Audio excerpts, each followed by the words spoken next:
Agnès est née en 1978 à Talence, on peut le dire, un 26 décembre. Elle est horrible ta vie, t'as jamais de cadeau pour ton anniversaire, quoi. Affreux, j'aimerais avoir un cadeau ce soir. Ouais. Ah bah, tu vas en avoir ce soir.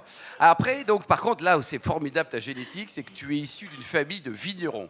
Eh oui, c'est un grand honneur pour moi. Ouais. C'est quoi les parents, les grands-parents, c'était quoi? Les grands-parents cousins. d'abord, près de Bordeaux, à Camblane. Je ne sais pas si vous connaissez bien la région bordelaise. Je vais faire un quiz à Camblane, 10 minutes de Bordeaux. Voilà, une petite propriété familiale qui s'appelle Château-Bretousse. Est-ce que le vin est bon quand même? Parce que ça peut être familial et pas bon. Le vin est super bon, le vin est bio, le vin est canon. Et puis après, mes parents à Bessan, à Tabanac, près de Langoiran, je ne sais pas si vous connaissez cet endroit. C'est en face des Graves, sur la rive droite de la Garonne. Et voilà, c'est un coin qu'on appelle la Toscane bordelaise. Et c'est mon frère qui a repris le vignoble et qui aujourd'hui fait pas mal de no-tourisme avec sa cabane dans les vignes. Je vous conseille, si vous avez un moment pour y aller, c'est super sympa. En toute saison. Voilà, donc le vin et moi, voilà, c'est une histoire d'il y a longtemps. Et ça continue. Mes premières vendanges, je ne sais même pas si j'avais 15 ans. Qui a effectué les vendanges une fois dans sa vie? Aller couper au moins 3 grappes de raisin et faire des genres. C'est pas mal, hein? Il y en a quand même beaucoup plus que des gens qui ont acheté ton bouquin. Hein. Ouais. Mais pour l'instant, Agnès. Alors Agnès, maîtrise d'histoire contemporaine et une première vie avant d'arriver dans le think tank. D'abord dans les médias. Tu étais chez qui? On m'a parlé du Figaro notamment. Alors j'ai commencé aux grandes dames de certains dans ma famille par travailler sur les archives du Canard enchaîné pour un mémoire sur les scandales politico-financiers sous Pompidou vus par le Canard enchaîné. Et franchement, c'était super intéressant. Et j'ai passé un mois au Canard à pouvoir consulter toutes les archives. J'étais super bien accueillie. Mais j'ai commencé mes premiers papiers à Sud-Ouest, dans les vignes, à Sud-Ouest Langon. Voilà, il faut y aller, à Sud-Ouest Langon. Et franchement, j'ai beaucoup aimé. Après, je suis allée au Figaro, à l'Express, à Radio France, France Inter, France Info. Voilà, c'était super intéressant. Mais changement de vie en 2002. J'ai bifurqué vers la recherche sur les administrations publiques. Alors l'IFRAP, raconte-nous un peu l'historique. Ça a été créé quand, ça? Ça a été créé en 85, il y a quelques années quand même. 85, avec l'idée d'un polytechnicien énarque, Bernard Zimmern, un type incroyable, un inventeur, avec à la fois un cerveau extraordinaire, mais des prémonitions. Il voyait que la société civile devait s'impliquer dans l'évaluation des politiques publiques. Et dans les années 80, je peux vous dire que c'était vraiment très, très précurseur. Et d'ailleurs, on le regardait comme un ovni en disant « Mais attends, on a dans l'État les meilleurs cerveaux qui existent pour travailler dans les administrations publiques. Pourquoi on irait s'embêter avec des gens de la société civile qui travaillent sur le sujet ?»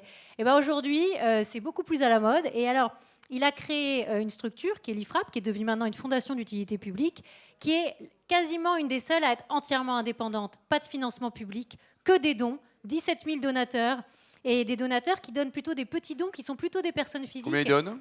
Une moyenne de 100 €, donc c'est pas énorme. Mais surtout, ce sont des gens qui sont de tous les milieux, de toute la France. C'est pas tellement élitiste. C'est l'idée de reconstruire une France hyper prospère. Je ne sais pas si vous savez, mais on n'est plus que 23e. Alors, on va en parler. En richesse par habitant. Attention, on va en parler. Non, mais voilà. Donc, l'idée, c'est équilibrer les comptes publics, créer de l'emploi marchand, avoir un pays prospère avec des emplois créés dans tous nos territoires et donc relever des défis qui vont se présenter à nous dans les prochaines années, mais ça fait quelques années qu'on bosse dessus. Exactement. 2015, ton premier livre à succès, On va dans le mur. Donc déjà, tu parlais de la réforme de l'État et de la dette à l'époque ou pas? Alors oui, mais surtout, j'expliquais la difficulté, le fait qu'on augmentait la pression fiscale. Vous vous souvenez, c'était le début du quinquennat Hollande. Peut-être certains ici s'en souviennent bien. Il y en a moins une qui s'en souvient. Oui, c'est ça.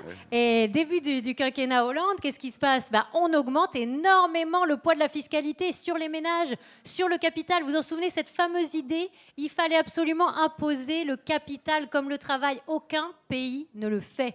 Voilà. Et grâce à ça, on désincite à investir et il se passe ce qui devait se passer, c'est-à-dire qu'il y a une sorte de grève des embauches qui ne dit pas son nom et résultat, le chômage ne baisse pas. Bon. Et puis, moi, j'écris mon livre, mais avant, François Hollande se rend compte qu'il fallait faire en fait, de la compétitivité pour les entreprises. Et là, il crée le CICE, le pacte de responsabilité. Il commence à baisser l'impôt sur les sociétés et paf, en 2017, on a de la croissance, on a de l'emploi. Voilà, il n'y a pas de secret. C'est en taxant moins nos entreprises qu'on peut créer de la richesse dans ce pays. C'est tout simple. Vous qui êtes entrepreneur, Vous le savez bien, il faut le redire et le redire en permanence. Alors 2017, c'était 15, maintenant c'est 2022, le vrai état de la France. Alors Agnès, c'est quoi? Ça, c'est un audit réalisé avant les présidentielles pour éviter que le nouveau président, en tout cas il y a une chance sur 2, le refasse, non? Alors l'idée de cet audit, c'est quoi? C'est qu'à chaque fois qu'un président, un gouvernement est arrivé au pouvoir, je me suis rendu compte qu'il n'avait pas véritablement fait le véritable diagnostic sur la situation du pays. Et on parlait de François Hollande tout à l'heure, je pense qu'il n'avait pas compris qu'en fin de quinquennat de Nicolas Sarkozy, qu'est-ce qu'on avait eu? On avait une augmentation du poids de la fiscalité. Pourquoi? Parce que tout ce qui s'appelait baisse de la dépense était en fait de la baisse de la dépense fiscale. Qu'est-ce que c'est la baisse de la dépense fiscale? C'est de la suppression de niches fiscales et donc c'est de l'augmentation des prélèvements obligatoires. Et donc en fin de quinquennat de Nicolas Sarkozy, on a eu quoi? L'augmentation de la CSG sur les revenus du capital, de l'augmentation d'impôts sur les entreprises. Et quand on a rajouté à ça d'autres augmentations d'impôts, ça a été la catastrophe. Et c'est un peu la même chose quand Emmanuel Macron est arrivé au pouvoir en 2017. Il croyait qu'on n'avait pas de problème de financement des retraites. Vous vous en souvenez? Et c'est tout ça allait être équilibré. On était le seul pays qui pouvait rester à 62 ans de départ à la retraite en Europe. Il n'y aurait pas de problème de déficit, etc. C'était le rapport du Conseil d'orientation des retraites, d'ailleurs, qui le disait noir sur blanc. Même Conseil d'orientation des retraites qui, quelques mois plus tard, a dit que finalement, on allait vers des gros déficits sur plusieurs années. Et donc, c'est pour ça que moi, je dis, il faut faire le diagnostic avant d'arriver au pouvoir pour savoir où on va. D'abord, pour savoir si on va aller au pouvoir ou pas, parce que peut-être qu'on n'a pas envie d'y aller. Si. Ça, c'est la question. Ouais. Mais une fois qu'on a décidé de vouloir y aller, il faut peut-être partir sur les bonnes bases. Et moi, ce que je demande, c'est qu'on affronte véritablement en face les vrais problèmes de la France.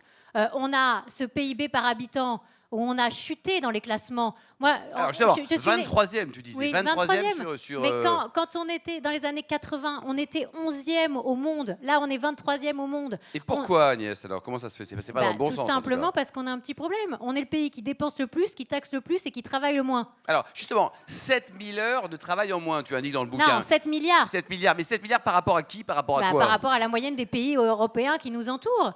C'est-à-dire qu'on croit toujours qu'en créant les RTT, les 35 heures, en ayant le départ à la retraite le plus tôt dans la vie et en commençant à travailler le plus tard, on va créer de la prospérité. Non, c'est le travail qui crée derrière la valeur ajoutée dans les entreprises. Bon, 2 millions de personnes en moins dans l'industrie, c'est beaucoup ça aussi. C'est énorme, c'est 2 millions de personnes en moins depuis les années 80. Ça veut dire qu'on a détruit de l'emploi. Et vous savez, les Italiens, on dit souvent les Italiens, mais finalement ils sont très endettés, c'est la cata dans leur pays, etc. Mais attendez, ils créent plus de valeur ajoutée dans l'industrie que nous. Ils en créent 300 milliards. Nous, on en crée 280 milliards. Vous savez combien créent les Allemands de valeur ajoutée dans l'industrie? C'est plus de 700 milliards par an. Donc, on a un retard de l'ordre de 200 ou 300 milliards de création de valeur ajoutée tous les ans. C'est beaucoup d'argent. Donc, quand on dit qu'on va réindustrialiser la France, ça veut dire qu'il faut y aller très, très fort sur les baisses d'impôts sur les entreprises. 140 milliards d'écart avec les pays de la zone euro hors France qui pèsent en impôts, cotisations, taxes diverses et variées sur nos entreprises tous les ans par rapport à la moyenne de la zone euro. C'est pas tenable et c'est pas avec 7 ou 8 milliards ou 10 milliards de baisse d'impôts qu'on va réussir à réindustrialiser la France. Il faut aller beaucoup, beaucoup plus loin. Mais ça demande quoi en face pour que les baisses d'impôts soient pérennes? Eh bien oui, évidemment, madame, c'est baisser les dépenses. Et là, on est champion du monde, je peux vous le dire. 84 milliards de plus que ça nous coûte de produire nos services publics tous les ans par rapport aux pays comparables. Pourquoi? Parce qu'on empile les couches entre l'État déconcentré, les régions, les métropoles, les collectivités au niveau des départements, des communes et des intercommunalités, plus les caisses sociales. Vous connaissez ça par cœur, vous connaissez la complexité de ce pays. Eh bien, ça nous coûte très cher et ça nous fait baisser le niveau de qualité de nos services publics aussi, parce que personne n'est responsable de rien.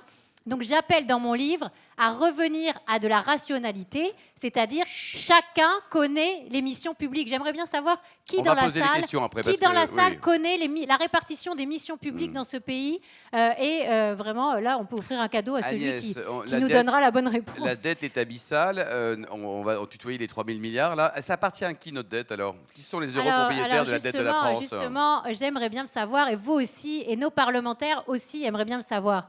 Parce que sur plus de 2 900 milliards d'euros de dettes qu'on aura à la fin de l'année, on a de l'ordre de de 2000 milliards qui est de la dette négociable, mais il y a la moitié de la dette négociable qui est en fait de la dette détenue à l'étranger, beaucoup plus qu'en Italie, beaucoup plus qu'au Royaume-Uni, beaucoup plus qu'aux États-Unis, beaucoup plus qu'au Japon. Alors, nous nous sommes mis sur l'emprunt sur les marchés avec des investisseurs étrangers qui prêtent à la France, mais nous n'avons pas le droit de savoir qui nous prête. Alors, les Américains font tous les ans un document du Trésor américain qui dit pays par pays où est détenue la dette américaine. Nous n'avons pas le droit d'avoir ce document-là, puisque les sénateurs ont adopté à l'unanimité sur tous les bancs un amendement dans la loi Woerth-Saint-Martin pour dire qu'il fallait connaître la nationalité de ceux qui détiennent la dette française. Eh bien, ça a été retoqué en commission mixte paritaire à la demande de Bercy. Donc, nous avons de la dette détenue énormément en Chine, de l'ordre de peut-être 200, 300 milliards d'euros, mais je ne sais toujours pas, malgré une enquête que j'ai menée sur le sujet avec mon équipe, la ventilation de la dette, quoi. Je ne sais toujours pas qui détient véritablement notre dette à l'étranger. Et vous savez, quand on a une question de liberté, de souveraineté, quand on dit qu'on ne doit pas faire racheter toutes nos entreprises, notamment par des investisseurs chinois, mais qu'on se fait racheter notre passif public par des investisseurs chinois en même temps, je pose la question, est-ce que c'est logique? Moi, je ne crois pas que ce soit logique. Je pense qu'il faut que nous restions libres, que la France reste un pays totalement libre de toutes ces questions Sur l'autonomie, tu veux non, dire, mais non? même Suprématie. de qui nous prête. Alors, si on se dit, est-ce qu'on peut se fâcher avec la Chine? Certains à Bercy disent, aujourd'hui, on ne peut plus trop se fâcher avec la Chine parce qu'ils nous ont prêté tellement d'argent que, voilà. Donc, qu'on nous dise qui nous a prêté et qu'on nous dise aussi comment on va faire dans les prochaines années pour remonter la part de dette qui est détenue par des résidents français. Et ça peut se faire par de la capitalisation, de la retraite en capitalisation. Vous savez que cette retraite en capitalisation, elle existe chez nos amis, les fonctionnaires de l'État notamment, qui cotisent une partie de capitalisation obligatoire sur leurs primes, qui est placée sur les marchés, etc. Eh bien, nous, dans le secteur privé, nous n'avons pas droit à cette capitalisation obligatoire. J'aimerais bien savoir pourquoi, parce que ça permettrait de financer nos entreprises et notre dette. Et donc, c'est une vraie question pour les prochaines années. Plus de 2 millions de Français qui se barrent, c'est beaucoup ou pas? C'est beaucoup. J'ai été mardi à Genève et je peux vous dire qu'il y a encore beaucoup de Français qui regardent de manière totalement éberluée ce qui est en train de se passer en France. C'est moins à la mode, Genève. Il y a d'autres pays plus sympas, non pour le... Mais il y a plein de pays. Il y a Lisbonne au Portugal. Enfin, il y a plein de pays qui accueillent beaucoup de Français et qui les accueillent très bien. La question, c'est est-ce qu'on a envie que les Français qui sont talentueux, qui sont entrepreneurs... Quitte la France, quoi. Non, qui reviennent aussi. Qui reviennent. Parce que vous savez, il y a plein de gens qui me disent mais depuis qu'il y a Emmanuel Macron, c'est formidable, il y a moins de gens qui partent à cause de la taxation, notamment des revenus du capital. Et puis après, ils continuent en disant mais ils partent beaucoup pour les successions, hein. Et je ne sais pas, ici, dans cette salle, si vous réfléchissez à votre succession et si vous pensez... Ils sont beaucoup trop jeunes. Beaucoup trop jeunes. Mais plus tard, quand vous réfléchirez à votre succession, qui sera l'heure, peut-être, d'ailleurs, il faut réfléchir assez tôt, finalement, parce que moi, on m'a expliqué qu'avec l'organisation française, plus tu réfléchis tôt, quasiment à la naissance de l'enfant, plus tu peux transmettre ton entreprise pour pas trop cher. Plus tu réfléchis tard, plus ça coûte cher. En France, ça nous coûte entre 15 et 17% de la valeur de l'entreprise pour transmettre votre entreprise à vos enfants. En moyenne en Europe, c'est 5%. Hein. Et les Allemands, c'est 0, parce que quand vous vous engagez à maintenir l'activité sur le territoire, c'est 0 taxation. Les Suédois, depuis 2004, c'est 0 taxation sur l'ensemble des successions, quelle que soit la succession, qu'elle soit entrepreneuriale ou pas entrepreneuriale. Donc il y a plein de pays sociodémocrates qui se sont rendus compte que s'ils veulent conserver leurs entreprises sur leur territoire, il faut arrêter de taxer la succession entrepreneuriale. Qu'est-ce qu'on attend? Nous, on continue à financer avec nos impôts. On finance des rapports publics qui disent que nous sommes une société d'héritiers, qu'il faudrait nous taxer plus, qu'il faudrait nous supprimer le démembrement de propriété, qu'il faudrait nous supprimer les possibilités de placer en assurance vie avec des exonérations, qu'il faudrait nous supprimer les pactes Dutreil. C'est hallucinant, alors que tous les pays sont en train de se rendre compte que conserver ces forces vives entrepreneuriales, c'est le défi des prochaines années. Oui. C'est absolument, surtout avec tous ceux qui vont partir à la retraite dans les PME, les TPE et les ETI françaises. Agnès, l'illettrisme aussi, autre problématique dramatique. Dramatique parce qu'on finance pour 1% de plus notre éducation par rapport à l'Allemagne, 1 point de PIB supplémentaire. Et qu'est-ce qu'on a? On a 1 jeune sur 20 qui est illettré. C'est un chapitre dans mon livre. Et ce n'est pas moi qui donne ce chiffre, hein. C'est le chiffre de la journée citoyenneté et défense, où il y a 700 000 jeunes qui ont participé en 2018 et qui ont été soumis à un test de l'éducation nationale qui a montré que 1 sur 20 était illettré et que 1 sur 10 avait des problèmes de lecture. Alors peut-être qu'à un moment, on va arrêter de dire qu'il faut toujours dépenser plus et qu'on va regarder est-ce qu'il n'y a pas un problème d'efficience, d'efficacité de la dépense.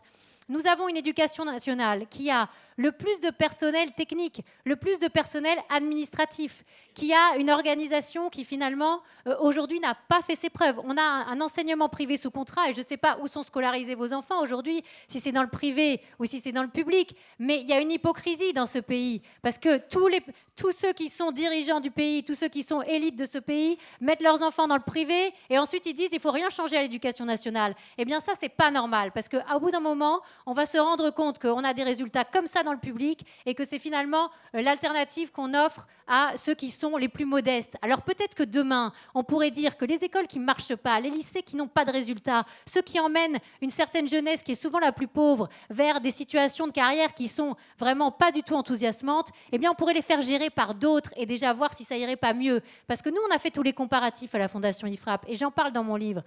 C'est moins cher de 3 000 € par an et par élève pour l'ensemble des financeurs, hein, y compris la part payée par les parents, de scolariser dans le privé sous contrat que dans le public. Et pourtant, il y a des meilleurs résultats. Donc là, il y a une vraie question à se poser. Vous savez, si on mettait le même prix pour scolariser l'ensemble des élèves du public que dans le privé sous contrat, on économiserait 29 milliards d'euros par an.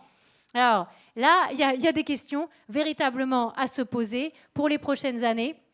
Est-ce qu'on ne devrait pas régionaliser la gestion de l'éducation? Est-ce qu'on ne devrait pas pouvoir faire des choix au niveau local, comme ça se passe dans la plupart des pays autour de nous? Dans la zone euro, si on fait la comparaison avec la France, on devrait basculer la gestion de la santé, la gestion de l'éducation, la gestion de la culture, la gestion de Pôle emploi au niveau des régions. On basculerait une centaine de milliards d'euros de l'État vers le local. Ça serait mieux géré, tu crois? Mais ce serait plus local, donc il y aurait des responsables. Aujourd'hui, qui est responsable de la mauvaise gestion de l'éducation? Qui est responsable quand il y a un problème dans la santé? Vous l'avez vu avec la pandémie, entre les ARS, les préfets, les maires, les directeurs d'hôpitaux. Il n'y a personne qui est responsable de l'attente aux urgences ou de la mauvaise gestion. Est-ce que tu as voté Zemmour? Non, pas du tout.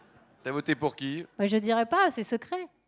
Voilà. Non? Non, pour une fois que tu parles pas? Oui. Non? Non, mais... Et tu vas voter pour qui dans 10 jours? Je sais pas. Non justement, plus? Ouais. Bon. Parce que moi, j'attends déjà le débat du 20 avril, qui va être très important. Et puis, j'aimerais que, notamment dans le programme d'Emmanuel Macron, il y ait des vrais sujets. Des vrais sujets, c'est quoi? Baisser véritablement la dépense publique, baisser véritablement les impôts, arriver à équilibrer les comptes publics, mettre un système de frein à l'endettement au niveau de la Constitution. Parce que les défis qu'on a pour la France, pour financer la dette, parce que la charge de la dette va augmenter énormément dans les prochaines années, parce qu'on va se retrouver dans une situation où on va voir... Le coût. Ouais. Oui. Mais là, il y a des vrais sujets. Et moi, aujourd'hui, ce que je vois, et nous avons évalué tous les programmes des candidats, et aujourd'hui, nous continuons à travailler sur les programmes des candidats, qu'est-ce qu'on voit? On voit qu'on n'a pas véritablement de baisse du taux de prélèvement obligatoire dans les prochaines années, et on voit qu'on n'a pas véritablement de baisse de la dépense publique. Et j'attends dans les prochains jours qu'il y ait des vrais engagements. Par exemple, la Suède, la Suisse, l'Allemagne ont mis en place au niveau constitutionnel, et on commence à parler de réforme constitutionnelle, donc peut-être que ça va venir dans les prochains jours. Ils ont mis en place des systèmes de frein à l'endettement qui font qu'ils ne s'endettent pas quand ils sont en période de croissance. Et ça, c'est fondamental. Pourquoi? Parce que nous, depuis les années 95, on s'est endetté pour plus de 900 milliards pour fonctionner et pour moins de 700 milliards pour investir. Et que ces dernières années, vous savez, on parle beaucoup de la défense en ce moment, de l'investissement en équipement de défense. Eh bien, ce sujet-là, 171 milliards d'équipements en défense ont été votés au Parlement et il y a 55 milliards qui n'ont pas été décaissés. Pourquoi? Parce qu'en année 2020, par exemple, on a énormément dépensé, notamment pour le chômage partiel, beaucoup plus que dans d'autres pays, alors qu'on a désinvesti sur les équipements de défense et qu'aujourd'hui, on nous dit qu'on aurait des problèmes pour tenir face à un conflit important. Donc, moi, je crois qu'il faut qu'on se recentre sur les vrais problématiques qu'on va avoir dans les prochaines années. Et ce que je vois dans cette campagne, et j'espère qu'elle va prendre une dimension avec des vrais débats, parce que ces derniers temps, on a eu très peu de débats sur la dette. Est-ce que vous avez entendu beaucoup parler de la dette dans cette Il y a eu campagne ? très peu de débats de toute façon. Est-ce que vous avez entendu beaucoup parler de la charge de la dette qui allait augmenter parce que l'inflation augmente, etc., et parce que les taux vont remonter au niveau de la BCE ? Est-ce qu'on a entendu parler de tous ces sujets, de finalement comment on allait rééquilibrer la balance commerciale ? Et c'est vrai que quand on évalue le programme d'Emmanuel Macron, il arrive à générer moins de dettes que le programme de Marine Le Pen, puisqu'elle augmenterait la dette de 5 points de PIB de plus par rapport à la trajectoire de référence. C'est tout à fait clair. Elle augmenterait aussi le déficit public. Mais à un moment, il faut aussi regarder ce qui a été fait pendant les 5 dernières années et se dire quels sont les engagements pour arriver à dépenser moins, à taxer moins, à travailler plus. Et je crois qu'il y a des choses qui sont intéressantes. Par exemple, le report de l'âge à la retraite. Moi, je soutiens ça à fond. Quel âge ? Les 65 ans. Et 65 ans à l'horizon 2027, voire 67 à l'horizon 2030. 2030, ouais. Tous les pays autour de nous. Allez, question. Gérard, c'est une tradition, les autres invités d'honneur pour une question. C'est brillant, c'est intéressant, on apprend beaucoup de choses. Cela dit, je n'ai pas l'identité de tous les détenteurs de la dette française. À l'affaire, on a 12 milliards d'emprunts publics. Donc je dévoile déjà un investisseur dans la dette de l'État qui nous ruine beaucoup, et surtout en termes de pouvoir d'achat. Mais Et vous ne ferez pas monter les taux. On ne fera pas, on subira la hausse des taux. Ouais. On la subira, mais on est organisé pour amortir le choc. On a des moyens. Et la hausse des taux, elle n'est pas irréversible. On a vécu avec une baisse depuis très longtemps. Voilà, ça monte. Hein. Ouais. Maintenant, ça monte, mais ça redescendra. Agnès, est-ce que vous aimez le bon vin ? Ah, bah voilà, très bien. Bah, là, Non, mais j'aime bien votre idée sur la dette, ça va redescendre. Mais en quelle année ? Et combien ça va nous coûter d'ici là ? Moi, j'ai posé cette question à Bercy et je trouve ça super passionnant. Vous avez sûrement des évaluations vous-même sur le sujet. Aujourd'hui, on paye très peu cher la charge de la dette. C'est d'ailleurs pour ça qu'on s'est hyper endetté. C'est parce que plus on s'endettait, moins ça coûtait cher. Mais on a atteint quand même la fin de cette période. La bonne nouvelle, c'est que les taux ne suivent pas le rythme de l'inflation. Parce qu'on a une inflation à 7,5, 8. Ça peut encore aller beaucoup plus vite. En peu de temps, mais les taux ne vont pas jusque-là. Les taux sont maîtrisés grâce à la BCE, et heureusement pour notre dette publique. Il y eut un temps où le service de la dette représentait pratiquement le budget de l'éducation nationale, 40 milliards. Eh oui. On n'en est plus là, heureusement. Une trentaine de milliards aujourd'hui. Mais si vous voulez l'identité des investisseurs dans le monde entier, d'ailleurs, il porte bien son nom, il s'appelle Monsieur Requin. C'est le directeur. Mais il est parti, il a changé. Il est parti. Il a changé. Anthony Requin qui est très Le prénom est sympa. Il aurait pu vous donner toutes les statistiques. Mais sur la vous savez, on en a énormément. Il n'a pas voulu. Non, on en a énormément parlé. Il m'a même donné quelques statistiques qui étaient très intéressantes sur la part de ce qui était prêté par la Chine sur l'ensemble d'une année. Et c'était incroyable sur certaines années le pourcentage qui était prêté par la Chine. Malheureusement. Je ne peux pas trop donner d'informations. Bah si, quand même, t'as trop parlé là. Non, mais. Faut acheter le bouquin. Mais je trouve que ce sont des sujets intéressants. Et j'ai demandé à Bercy de me dire à l'horizon 2023-2024, quand la BCE aura remonté ses taux, parce qu'elle va être obligée à un moment de remonter ses taux face à l'inflation que nous connaissons, parce que beaucoup de nos concitoyens ne vont plus supporter de devoir finalement payer de plus en plus cher leur alimentation, leur carburant, etc., leur électricité. Et là, il va falloir remonter les taux. Et là, ça va être une autre histoire. Mais vous avez répondu à la question essentielle. On a une dette de près de 3 000 milliards. Comment en sortir ? On a eu, sous la Troisième République, il s'appelait Fould, Achid Fould, un ministre des Finances, qui a dit « je ne paye plus ». Qui avait aussi des intérêts dans le vin, d'ailleurs. Comme les emprunts russes. Je ne rembourse pas. C'est toujours possible, hein ? C'est toujours possible. Le deuxième oui, moyen, mais alors attendez, j'ai une autre question pour vous. D'accord, alors on ne rembourse pas. Oui. Mais alors... Un petit peu d'emprunt russe. Attends. On a besoin de 300 milliards à peu près d'euros pour faire tourner la Maison France. On a besoin de financement annuel. Oui. Donc si on dit on ne rembourse pas, on ne peut pas emprunter. Qui va nous prêter si on dit on ne rembourse pas ? Répondez. Mais je réponds que d'abord... Les Chinois. Moi, je veux bien qu'on dise on ne rembourse pas, mais à ce moment-là, ça veut dire qu'on n'a plus besoin d'emprunter. Non, mais ça, Ou alors, attendez, peut-être autre possibilité. On taxe l'épargne des Français, c'est ça ? Non, surtout pas. Non, voilà. Les deux autres moyens, vous l'avez dit, soit la hausse des impôts, on ne peut pas. On est les champions pratiquement du monde avec la Corée et la Belgique. Ouais. Et puis le troisième moyen, vous l'avez dit, c'est l'activité. La confiance, l'activité, la productivité, les performances, le plus et sain, la quand même, hein. motivation Ouais. des entreprises.